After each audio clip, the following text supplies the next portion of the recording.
네, 그런데 강 씨는 자신의 집에서 살해한 여성의 신용카드를 훔쳐 돈을 마련한 뒤 두 번째 피해 여성에게 빌린 돈을 갚으려 했다고 진술한 걸로 알려졌습니다.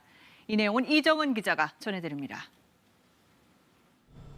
지난 21일 새벽 한 여성이 주차장에 차를 대고 내리자 피의자 강 씨가 다가옵니다. 두 번째로 살해당한 피해 여성 A 씨와 강 씨가 동네 편의점 앞에서 이야기를 나눕니다. 당시 강 씨는 A 씨에게 2천만 원의 빚을 진 상태였습니다. A 씨가 빚을 모두 갚으라고 요구했지만 강 씨는 당장 돈이 없다며 말다툼을 벌인 것으로 알려졌습니다.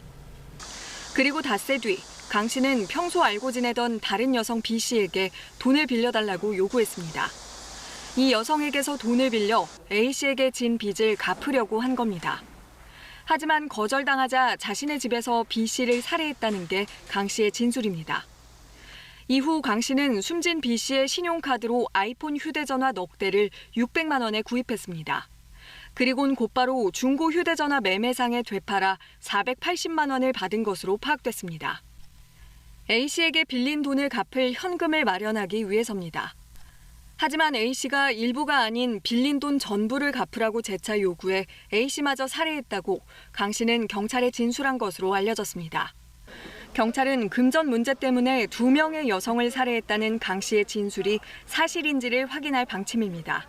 또 계획적으로 범행을 저지른 것으로 의심하고 수사를 이어가고 있습니다. 강 씨가 전자발찌를 끊기 위해 절단기를 산 시점은 1차 살해 불과 몇 시간 전이었고 도주할 때 탔던 차량은 그 전날 지인을 통해 렌터카를 빌린 것으로 확인됐습니다. KBS 뉴스 이정은입니다.